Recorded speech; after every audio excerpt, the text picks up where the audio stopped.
అంటే పుష్కర కాలం తర్వాత జరుగుతున్నటువంటి జయకేతనం లేదా ఆవిర్భావ సభ. పవన్ కళ్యాణ్ గారు శాసనసభలోకి ప్రవేశించిన తర్వాత, అధికారంలోకి వచ్చిన తర్వాత జరుగుతున్నటువంటి మొదటి సభ ఇది, ఆవిర్భావ సభ. దీని మీద చాలా పెద్ద ఎత్తున ఊహాగానాలు, చాలా బ్రహ్మాండంగా జరుగుతుంది, చాలా మంది జనం వస్తారు, చాలా ఆసక్తిగా ఎదురు చూశారు రాష్ట్రంలో ఉన్నటువంటి ప్రజలు కానీ, లేదు రాజకీయ విశ్లేషకులు కానీ. ఈ జయకేతంలో ఏ సంకేతాన్ని రాష్ట్ర ప్రజలకి, జనసేన పార్టీ కార్యకర్తలకి, నాయకులకి చంద్రబాబు నాయుడు గారు లేదో పవన్ కళ్యాణ్ గారు ఇస్తారు అని చాలా ఆసక్తిగా ఎదురు చూశారు. నిన్న సభ జరిగింది, జనం సహజంగానే బాగానే వచ్చారు. చివరిదాకా ఉండలేదు, మధ్యలో వెళ్ళిపోయారు. కానీ పవన్ కళ్యాణ్ గారు 8:45 ఎప్పటికో ప్రారంభించి 10 దాకా తన సుదీర్ఘమైనటువంటి ఉపన్యాసాన్ని ఇచ్చారు. ఆ ఉపన్యాసం లేదా నేను చాలా ఆతృతగా, రేపు అంటే ఇవాళ ఎంతో కొంత స్పందించాల్సి ఉంటుంది, అపోజిషన్లో ఉన్నటువంటి మేమని చాలా ఆసక్తిగా చూశా. ఆసక్తిగా చూసిన తర్వాత నాకు అర్థమైంది, అసలు ఆయన ఏం చెప్పాలనుకున్నాడు, ఏమి చెప్పాడు, నాకు అర్థం కాకపోతే అర్థం కాకపోయింది, రాజకీయ విశ్లేషకులకు అర్థం కాకపోతే అర్థం కాకపోయింది, జన సైనికులకు అర్థం కాకపోతే అర్థం కాకపోయింది, కనీసం ఆయనకైనా అర్థమైందా అనేది నాకు అర్థం కాదు. మొదటి మాత్రం ఒక పావు గంట సేపు ఒక కృత్రిమంగా ఊగిపోతూ, చాలా శ్లోకాలు చదువుతూ, చాలా వీరత్వాన్ని ప్రదర్శిస్తూ ఊగిపోయారు. తర్వాత నార్మాలిటీకి వచ్చి మాట్లాడారు. ఒక మాట మాత్రం అన్నాడబ్బా, వాస్తవంగా ఒప్పుకోవాలి, నిలబడ్డాం, 4 దశాబ్దాల టీడీపీని నిలబెట్టాం. ఆయన నిలబడ్డాడు. 4 దశాబ్దాల పాటు ఉన్నటువంటి టీడీపీ పడిపోతుంటే దాన్ని నిలబెట్టాడంట. ఇవాళ కాదుగా, మేము దేవుడి నుంచి చెబుతున్నాం. అసలు టీడీపీ పార్టీని నిలబెట్టడం కోసమే పుట్టినటువంటి రాజకీయ పార్టీ మీది. టీడీపీని కాపాడుకోవడం కోసం ఏర్పాటు చేయబడినటువంటి పార్టీది. 2014 మార్చిలో జస్ట్ బిఫోర్ ఎన్నికలప్పుడు దీన్ని ప్రారంభించి ఒక బి టీమ్గా చంద్రబాబు నాయుడు గారు వదిలారు. కాపులందరినీ కట్టగట్టి, ఎందుకంటే డైరెక్ట్గా చంద్రబాబు నాయుడు గారి కాపుల్ని చేతుల్లోకి తీసుకోలేడు. ఈ రాష్ట్రంలో ఉన్నటువంటి కులాల చరిత్ర అలాంటిది. చంద్రబాబు నాయుడు గారు తెలుగుదేశం పార్టీ కాపు సామాజిక వర్గం మీద అనేకమైనటువంటి దుశ్చర్యలు చేసినటువంటి సమాజం ఆంధ్ర రాష్ట్రంలో ఉంది. అందులో డైరెక్ట్గా ఆయనతో మాట్లాడలేరు కాబట్టి కాపులతో పవన్ కళ్యాణ్ గారిని అక్కడ పెట్టి ఆయన నుండి అట్రాక్ట్ చేసి తద్వారా తన వైపు మరలించుకోవాలనేటువంటి ఒక ప్రయత్నంలో భాగంగానే జనసేన పార్టీ ఆవిర్భవించింది అనేది ఇవాళ మేము కొత్తగా చెప్పటంలా, డే 1 నుంచి చెబుతున్నటువంటి అంశమని ఈ సందర్భంగా నేను మనవి చేస్తున్నా. ఆ ప్రక్రియలోనే చంద్రబాబు నాయుడు గారికి ఎప్పుడు ఆపద వచ్చినా కాపులు తీసుకెళ్లి లింక్ చేయడానికి ఏర్పాటు చేయబడినటువంటి ఒక రాజకీయ పార్టీగా ముద్రపడినటువంటి రాజకీయ పార్టీ. అందువల్లే చంద్రబాబు నాయుడు గారిని నిలబెట్టడానికి ప్రయత్నం చేశారు. చంద్రబాబు నాయుడు గారే మొత్తం జనసేనకి, తెలుగుదేశం పార్టీకి మేనేజ్ చేసేది ఎవరయ్యా అంటే నారా చంద్రబాబు నాయుడు గారు, ముఖ్యమంత్రి గారు దీన్నంతా కూడా టోటల్ గా మెయింటైన్ చేసేటటువంటి పరిస్థితిలో ఇవాళ ఉన్నారు. దీనిలో ఒక మాట అన్నారు పవన్ కళ్యాణ్ గారు, 100% స్ట్రైక్ రేట్. ఏంటి 100% స్ట్రైక్ రేట్? నాకు అర్థం కాలేదు. మీరు ఒక్కళ్ళే వచ్చారు 100% స్ట్రైక్ రేట్ కి. 21 సీట్లు పోటీ చేశారు, 21 సీట్లు మీరు గెలిచారు. అందువల్ల మీరు 100% స్ట్రైక్ రేట్ అని అనుకుంటే ఎలాగా అంటున్నా? అది బలం కాదు నాయన. 2 పార్టీల యొక్క మద్దతు నీకు వాపుగా కనపడి నీకు 21 వచ్చినాయి. అది రాష్ట్ర ప్రజల దురదృష్టం వల్ల వచ్చిందని నేను మనవి చేస్తున్నా. 21 సీట్లు గెలుచుకొని ఇది నాకు స్ట్రైక్ రేట్, అద్భుతం, అమోఘం అనేటువంటి మాట మాట్లాడుతున్నారు. శభాష్ అయ్యా. నేను మాట చెప్తాను, ఏమండి పవన్ కళ్యాణ్ గారు, కొన్నిదల పవన్ కళ్యాణ్ గారు, మీ డయాస్ మీద 21 మంది శాసనసభ్యులు ఉన్నారు, 2 పార్లమెంట్ సభ్యులు ఉన్నారు. అసలు మీ వాళ్ళు ఎవరు చెప్పండి నాకు. మీ పార్టీలో వచ్చిన వాడు ఎవరు? చంద్రబాబు నాయుడు గారి దగ్గర టికెట్ లేకపోతే పంపిస్తే వాళ్ళకి టికెట్ ఇచ్చావు. మేము రిజెక్ట్ చేసిన బ్యాచ్ కొంతమంది టికెట్ ఇచ్చావు. నీ సొంత మనుషులు, నీ పార్టీ మనుషులు ఎవరున్నారు? ఎవరు లేరు. గాలి కొట్టుకొచ్చిన వాళ్ళని కొంతమందిని పెట్టుకున్నావు. నీ అదృష్టం బాగుంది, గాలి కొట్టింది, గెలిచావు. ఇది జరిగినటువంటి అంశం. 100% స్ట్రైక్ రేట్ అనేటువంటి మాట మాట్లాడుతున్నావు. అసలు నీకున్నటువంటి 22 శాసనసభ్యుల్లోనూ 21 శాసనసభ్యుల్లోనూ 2 పార్లమెంటు సభ్యుల్లోనూ 100% నీ వాళ్ళు కాదయ్యా చంద్రబాబు నాయుడు గారి మనుషులు లేదా మేము రిజెక్ట్ చేసినటువంటి మనుషులు అనే విషయాన్ని దయచేసి గుర్తు పెట్టుకోమని ఈ సందర్భంగా నేను చెప్తున్నా. సరే, నీకు 100% స్ట్రైక్ రేట్ తో నువ్వు గెలిచావు. నువ్వు ఇచ్చిన హామీలేంటి? చంద్రబాబు నాయుడు గారు కూటమి ప్రభుత్వం కలిసి ఇచ్చినటువంటి హామీలు ఏమయ్యాయి అని అడుగుతా ఉన్నా. సూపర్ 6 ఏమైంది? సూపర్ 7 ఏమైంది? 143 హామీలు ఇచ్చి ప్రజల్లోకి వెళ్లారు. అక్కడ కాదు 100% స్ట్రైక్ రేటు నీకు ప్రజలు ఇచ్చారనుకుంటున్నావే, ఇక్కడ చేయమంటున్నా. 100% గా నువ్వు హామీలను నెరవేర్చేటటువంటి దాఖలాలు ఎక్కడ కనబడటం లేదే. నేను నువ్వేదో చెప్తావంటే ఏదేదో చెప్పుకొచ్చాడండి. ఆయనకి ఉబ్బసం ఉందంట, ఆయన ఆరోగ్యం జరగొట్టుకున్నాడంట రాజకీయాల్లోకి వచ్చి ఏం ఆరోగ్యం జరగొట్టుకున్నాడు నాకు అర్థం కాదా. ఎట్లా జరుగుతుంటే రాజకీయాలు ఆయన బ్రహ్మాండంగా ఉంటే ఆయన రాజకీయ పార్టీని మెయింటైన్ చేశారు. ఒక సినిమా సమాజంలో ఉన్నాడు, ఒక మంచి సమాజంలో బ్రతుకుతున్నాడు, ధనం కూడా విపరీతంగా ఉన్నది. ఆయనకి ఆరోగ్యం జరగొట్టుకున్నాడ నాకు అర్థం కదా. అంటే తుపాకీ పట్టుకుని ఏమన్నా అడవికి వెళ్ళాడా, ఏమన్నా పోరాటాలు చేశాడా?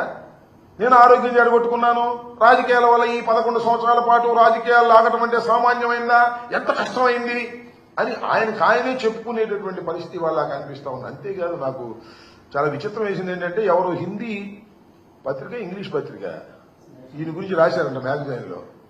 లెఫ్ట్ ప్రారంభమయ్యాడు, రైట్కి వెళ్ళాడు, మళ్ళీ సెంటర్కి వచ్చాడు. ఏంది ఇది? ఇదేమిటి అంటే అక్కడే తిరుగుతున్నాడు. నేనంతా పిఠాపురంలో సభ పెట్టి ఆ దగ్గరే తిరుగుతా ఉన్నాడు. నన్ను ఇట్లా అన్నారు, నేను అసలు లెఫ్ట్ నుంచి రైట్కి ఎందుకు వచ్చాను, రైట్ నుంచి సెంటర్కి ఎందుకు వచ్చాను, చెగువీరా అని ఫోటోలు వేసుకున్న మాట నిజమేను. చెగువీరా డాక్టర్ కాబట్టి సమాజానికి సేవ చేస్తున్నాడు కాబట్టి ఆయన పంపేసుకున్నాడు, కానీ ఆయన సిద్ధాంతాలకు నాకు పనేంటి అంటున్నాడు. ఇది కాదు, ఇంకో గొప్ప విషయం చెబుతాను మీకు. వాళ్ళ ఇంట్లో రామనామ స్మరణ వినపడుతుందంట ఎప్పుడు కూడా. అంతకుముందేమన్నాడు గుర్తుందా మీకు? ఆయన మర్చిపోతాడు, అది వేరే అంశం. మా నాన్నగారు హేతువాది, దీపారాధనలో సీరియట్ అంటించుకునేవాడు అన్నాడు. నేనేమి పాపం వారిని వాళ్ళ నాన్నగారిని కించపరచాలని కాదు సుమా, ఎందుకంటే ఆ నాన్నగారు చాలా గొప్పవాడు. 3 బ్రహ్మాండమైనటువంటి పేరు ప్రఖ్యాతులు సంపాదించుకున్నటువంటి కొడుకుల్ని కన్నటువంటి వ్యక్తి. కానీ దేనికో దానికి సెటిల్ అవ్వను స్వామి. మీ నాన్నగారు హేతువాదా లేక రామనామస్మరణ చేసే వ్యక్తి ఏదో సెటిల్ అవ్వకోకుండా ఆయన్ని కించపరిచేటటువంటి కార్యక్రమాలు ఎందుకు చేస్తున్నారు నాకు అర్థం కావడంలా. అక్కడక్కడే తిరిగేటటువంటి కార్యక్రమం చేస్తున్నారు. ఏమిటో ఇది చాలా దురదృష్టకరమైనటువంటి అంశం. చాలా మంది అనుకున్నారు ఉప ముఖ్యమంత్రి గారు కదా, ముఖ్యమంత్రి గారి తర్వాత ముఖ్యమంత్రి అందరు వాడు కష్టపడి సాధించుకున్నాడు, 21 సీట్లు గెలిపించుకున్నాడు. తన పార్టీ వాళ్ళు కాపోయినా ఆ పార్టీ వాడిని పట్టుకుని ఉప ముఖ్యమంత్రిగా ఉండి మరి ఇచ్చిన హామీల పట్ల నీ జయకేతంలో ఏమైనా మాట్లాడేవా? ఇదిగో మేము సూపర్ 6 ఇచ్చాం, ఇవన్నీ కూడా అమలు చేయబోతున్నాం. మేము ఇంతకు ముందు అనేకమైన హామీలు ఇచ్చాం, ఫలానా హామీని నెరవేర్చబోతున్నాం. మళ్ళా రాబోయే కాలంలో వైఎస్ఆర్ కాంగ్రెస్ పార్టీని ఎదుర్కొనే ధీటైన పార్టీగా మేము తయారవుతాం, జనసేనను పెంచుతాం. అదేం లేదు. జనసేనను పెంచుతామంటే పవన్ కళ్యాణ్ మన చంద్రబాబు నాయుడు గారు ట్యాప్ కట్టేస్తాడు. అందువల్ల ఆ మాట అనేటటువంటి ధైర్యం లేకోకుండా మాట్లాడేటటువంటి ప్రయత్నం ఇవాళ చేస్తున్నారు. మళ్ళా కొత్త విషయాలు చాలా గొప్పగా మాట్లాడండి. మీకు గుర్తుందిగా ఆ మధ్యన ఉత్తరాది వారి అహంకారం ఏమిటి, ఉత్తరాది వారి మన దక్షిణాది మీద పత్రం ఏంటి అని జింజుకున్నాడు, స్లోగన్లు ఇచ్చాడు. మనం మారిపోయాడండి. ఇప్పుడు ఉత్తరాది వారి అహంకారం పోయి ఉత్తరాది వారికి దక్షిణాదిని కాపాడటం కోసం ఆయన ఒక సైనికుడిగా తయారయ్యాడు. మొత్తం వెళ్ళాడు. షణ్ముఖ యోగం అంట, అదేంటో నాకు అర్థం కాల. ఒక వ్యూహం నుంచి ఒక వ్యూహం, ఆ వ్యూహం నుంచి ఈ వ్యూహంగా మారుతాడు. ముందేమో ఎర్ర కండువా వేసుకుంటాడు, ఆ తర్వాత మళ్ళీ ఏదేదో కండవాలు వేసుకుని మళ్ళా వచ్చి కాషాయ రంగు వేసేసుకుంటాడు. ఎందుకు మారావు అసలు ఏమిటి ప్రజలకు చెప్పాలి కదా. ఎలా మార్పు చెందుతూ వచ్చావు సిద్ధాంతం చెప్పాలి కదా. నాకు అర్థం కాలేదు. ఎక్కడో చోట సెటిల్ అవ్వాలి కదా, ఎక్కడ సెటిల్ కావట్లా. ఎక్కడ సెటిల్ అవుతాడో అర్థం కావట్లా. గాల్లో కొట్టుకుపోతా ఉన్న ఎటు పెడితట్టు. ముందు తుపాకీ కొట్టడం ద్వారా రాజ్యాంగం రావాలి, విప్లవకారుణ్ణి. మీకు గుర్తుందో లేదో చిరంజీవి గారు చెప్పాడు ఒక సందర్భంలో, అసలు మా ఊడు అడవులకి వెళ్ళిపోతాడని భయపడ్డామండి, అంత విప్లవకారుడిగా బయలుదేరాడు, ఏదో చివరికి సినిమాల్లోకి వచ్చి అయ్యాడు అనేటువంటి పద్ధతుల్లో మాట్లాడారు. నాకు అర్థం కానటువంటి అంశం ఏంటంటే, నాకే కాదు ఎవరికీ అర్థం కానటువంటి పరిస్థితి. ఇవాళ అనేకమైన హామీలు ఇచ్చినటువంటి ప్రభుత్వం మీ కూటమి ప్రభుత్వం.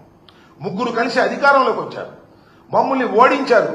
గద్దె దించుతా ఉన్నారు, దించారు, అయిపోయింది. మీరు మీ సంగతి ఏంటి?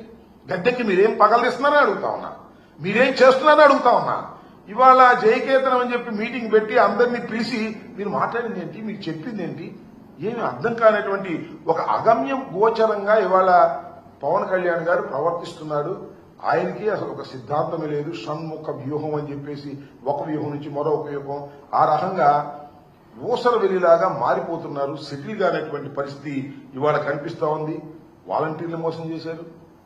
కళాశాలల్లో పేదవారికి, వైద్య కళాశాలలో పేదవారికి మేము సీట్లు ఇచ్చే కార్యక్రమం చేస్తుంటే అమ్ముకుంటున్నామని చెప్పారు. ఇవాళ మొత్తం ప్రైవేట్ కళాశాల మొత్తాన్ని తీసుకువెళ్లి ప్రైవేట్ రంగానికి, గవర్నమెంట్ కళాశాల అన్నింటినీ ప్రైవేట్ రంగానికి ఇచ్చేటటువంటి ఒక దౌర్భాగ్యమైన స్థితికి ఇవాళ మీరు తీసుకొచ్చేటటువంటి పరిస్థితి ఇవాళ తీసుకొచ్చారు. ఇది చాలా దురదృష్టకరమైనటువంటి పరిణామాన్ని మనం చేస్తున్నాం. అంతేకాదు, ఇవాళ కూటమి ప్రభుత్వంలో ఉన్నటువంటి శాసనసభ్యులు కానీ, ఎంపీలు కానీ, మంత్రులు కానీ ఏం జరుగుతుంది? వాళ్ళ దోపిడీ, ఇసుక దోపిడీ, మట్టి దోపిడీ, బియ్యం దోపిడీ. అసలు జనసేనలో ఉన్నటువంటి శాసనసభ్యులందరూ కూడా దోపిడీ చేస్తుంటే హాయిగా చుక్కలు లెక్కడుతున్నావు నువ్వు. అదేమంటే నువ్వు వీరుణ్ణి, సూర్యుణ్ణి, అవినీతికి వ్యతిరేకం, ధర్మం కోసం పరిపాలన చేస్తాను, కోపం వస్తుంది నాకు, ఇవన్నీ మాట్లాడతాం. మీ వాళ్ళు దోచుకుంటుంటే మాత్రం నీకు ఏ రకమైన కోపం రాదు. మీ వాళ్ళు డైరెక్ట్ గా లెక్చర్లు కొడుతున్నారు, డాక్టర్ల మీద తిరగబడుతున్నారు. అసలు నీకు అతి ప్రియమైనటువంటి మంత్రి గారు ఉన్నాడు, ఆయన కలెక్షనే పనిగా బియ్యం, రైసు, విజిలెన్సు, దాడులు, సీజు, మళ్ళా ఓపెను, డబ్బులు. ఈ మధ్య సీజ్ ది షిప్ అని సముద్రంలోకి వెళ్ళావు, మళ్ళీ తిరిగి వచ్చావు. అర్థం పర్థం లేని మాటలు మాట్లాడేటటువంటి పరిస్థితికి వల్ల మీరు దిగజారిపోయినటువంటి పరిస్థితులు ఉన్నాయి. అసలు మీ సిద్ధాంతం ఏంటో, మీ పరిస్థితి ఏంటో మీకే తెలియని పరిస్థితుల్లో మీరున్నారనేది ఇక్కడ నేను చాలా స్పష్టంగా చెప్పదలుచుకున్నాను. ఏది ఏమైనప్పటికీ కూడా ఒక పద్ధతి ప్రకారం ముందు వెళ్లవలసినటువంటి మీరు పద్ధతి తప్పి ఇష్టానుసారంగా వెళ్తున్నారు. ఒకసారేమో తెలుగుదేశానికి సపోర్ట్ చేస్తారు, ఒకసారేమో వ్యతిరేకించినట్టుగా నటిస్తారు. కారణం ఏంటంటే తెలుగుదేశం పార్టీ యాంటీ ఎస్టాబ్లిష్మెంట్ ఓట్లను చీల్చేయాలి అనే ఉద్దేశంతో బీఎస్పీ, సిపిఐ, సిపిఎం వీళ్ళతో జతకడతారు. మనది అయిపోయిన తర్వాత మళ్ళా మన తెలుగుదేశం పార్టీతోనూ బీజేపీతోనూ జత కట్టేటటువంటి పరిస్థితులు, అవకాశవాద రాజకీయాలు మీరు చేస్తూ ఉత్తరాది అహంకారాన్ని ఎదుర్కొంటామని చెబుతూ దక్షిణాదికి ప్రతినిధిగా బయలుదేరి, నాకు తెలియగలుగుతానండి, మన పిఠాపురం కర్ణాటక నుంచి వచ్చారంట, తమిళనాడు నుంచి వచ్చారంట, మహారాష్ట్ర నుంచి వచ్చారంట, తెలంగాణ నుంచి వచ్చారంట. 4 భాషల్లో మాట్లాడేశాడు. 4 భాషల్లో మాట్లాడేసి నేను ఉత్తరాదికి వ్యతిరేకంగా, ఉత్తరాదికి అనుకూలంగా దక్షిణాది నాయకుడిని అని ఆయనే ప్రకటించుకునేటువంటి పరిస్థితిలో ఉన్నాడు. ఇది చాలా దురదృష్టకరమైనటువంటి పరిణామంతో పాటు మీకు గుర్తుందో లేదో, కుటుంబ రాజకీయాలేంటి, వారసత్వ రాజకీయాలేంటి, ప్రజల నుంచి పుట్టాలి నాయకులు అన్నాడు. నాకు అర్థం కాల, ఒకటి నుంచి ఒకటి పుట్టారని ఎవరు? అదేమంటే ప్రాణత్యాగం చేయడానికి నేను సిద్ధం అన్నాడు. ప్రాణత్యాగం చేయడానికి సిద్ధం అంటాడు, ఎమ్మెల్సీ సీటు ఖాళీ అయితే మాత్రం అన్నగించుకుంటాడు. ఏంది ఇలాంటి అవకాశవాద రాజకీయాలు చేస్తున్నటువంటి వ్యక్తి ఇవాళ పవన్ కళ్యాణ్ గారు పిఠాపురం సాక్షిగా ఇవన్నీ నిరూపణ అయినాయని కూడా ఈ సందర్భంగా నేను చెప్పదలుచుకున్నాను. ఇకపోతే ఇక వేదిక మీదండి చాలా మంది మాట్లాడారు. ముఖ్యంగా మా పార్టీ నుంచి వెళ్ళిన వాళ్ళు ఉన్నారు కొంతమంది. మా పార్టీలో ఉండి మా పార్టీ నుంచి బయటికి వెళ్లిన వాళ్ళు ఇక దీన్ని ఇష్టం వచ్చినట్టుగా ఉపయోగించుకునే కార్యక్రమం చేశారు. బాలినేని శ్రీనివాసరెడ్డి గారు, వాట్ ఈజ్ హిస్టరీ నాకు బాగా తెలుసు. నేను శాసనసభ్యుడు అయినప్పుడు ఆయన శాసనసభ్యుడు కాదు. సుబ్బారెడ్డి గారికి బంధువు. అందువల్ల వైఎస్ఆర్ కాంగ్రెస్ పార్టీలోనూ ప్రిఫరెన్స్ ఇస్తే రాజకీయాల్లోకి వచ్చి ఎదిగి పెద్దవాడై మొత్తం రాజకీయాలని చేసి ఇవాళ అలిగి వెళ్లి ఆయన దగ్గర చేరాడు. చేరావు, మాకేం అభ్యంతరం లేదు. రాజకీయం అధికారం కోసం పార్టీలు మారేవాళ్ళు 300 మంది చూసాం, దాంతో నువ్వు ఒకటివి. వాడు అంటాడైనా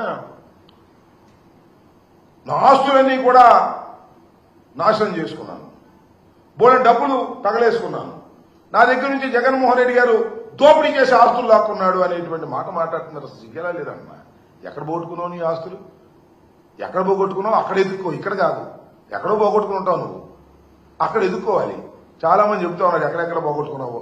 అక్కడికి ఎదుర్కోవాల్సింది పోయి ఇవాళ పిఠాపురం సాక్షిగా నేను అన్ని నిజాలు చెప్తాను అని జగన్మోహన్ రెడ్డి గారి మీద అవాకులు చవాకులు పేలుతున్నారే, గుర్తుపెట్టుకోండి. దానివల్ల మీకేదో పెరుగుతుంది అనుకోకండి, దానివల్ల మీ క్యారెక్టర్ డౌన్ అవుతుంది. మీరే కాదు, సాయిరెడ్డి గారితో కూడా చెప్తున్నా. సాయిరెడ్డి గారు, శ్రీనివాసరెడ్డి గారు, మీ ఇద్దరికీ అన్యాయం జరిగింది వైఎస్ఆర్ కాంగ్రెస్ పార్టీలో అంటే ఇంకేం చెప్పాలి, నాకు అర్థం కాల. మీరేగా మొత్తం అంతా ఏలింది. జగన్మోహన్ రెడ్డి గారు ఆ చెవిలోను ఈ చెవిలోను చేరినటువంటి వ్యక్తులు మీరు ఇవాళ మీకు అన్యాయం జరిగిపోయిందనేటువంటి మాటలు మీరు మాట్లాడుతున్నారు జనసేన వేదిక మీద. వారికి ఎట్టాకు సిగ్గులేదు, మీకు సిగ్గులేదు, సిగ్గు లేకుండా మాట్లాడుతున్నారు. అయ్యా పవన్ కళ్యాణ్ గారు, ఇలాంటి వారిని నమ్మి నువ్వు రాజకీయాలు చేస్తే శ్రీమద్ రమారమణ గోవింద్ అనే విషయాన్ని కూడా గుర్తుపెట్టుకోమని మనకు చేస్తున్నాను. దాంతోపాటు ఇంకొక ఆయన ఉన్నాయండి, మా దగ్గరే ఉన్నాడు మొన్నటి దాకా. నేను టికెట్ ఇవ్వకూడదంటే అక్కడికి వెళ్ళాడు. ఆయన మాట్లాడుతున్నాడు, జగన్మోహన్ రెడ్డి గారి గురించి మాట్లాడుతున్నాడు. రాజశేఖర రెడ్డి గారి దయా దాక్షిణ్యాల వల్ల పార్లమెంటు సభ్యుడైనటువంటి వ్యక్తి, జగన్మోహన్ రెడ్డి గారి దయా దాక్షిణ్యాల వల్ల పార్లమెంటు సభ్యుడైనటువంటి వ్యక్తి ఆయన మాట్లాడతాడు. పులివెందులకు ఎక్కువ, కడపకు తక్కువ అండి జగన్మోహన్ రెడ్డి గారు. ఆయన బొమ్మ పెట్టుకుని గెలిచినటువంటి నువ్వు ఇవాళ దరువు కొట్టే కార్యక్రమం చేస్తా ఉన్నావు. గుర్తుపెట్టుకో, నీ జీవితం మొత్తం అందరికీ తెలుసు.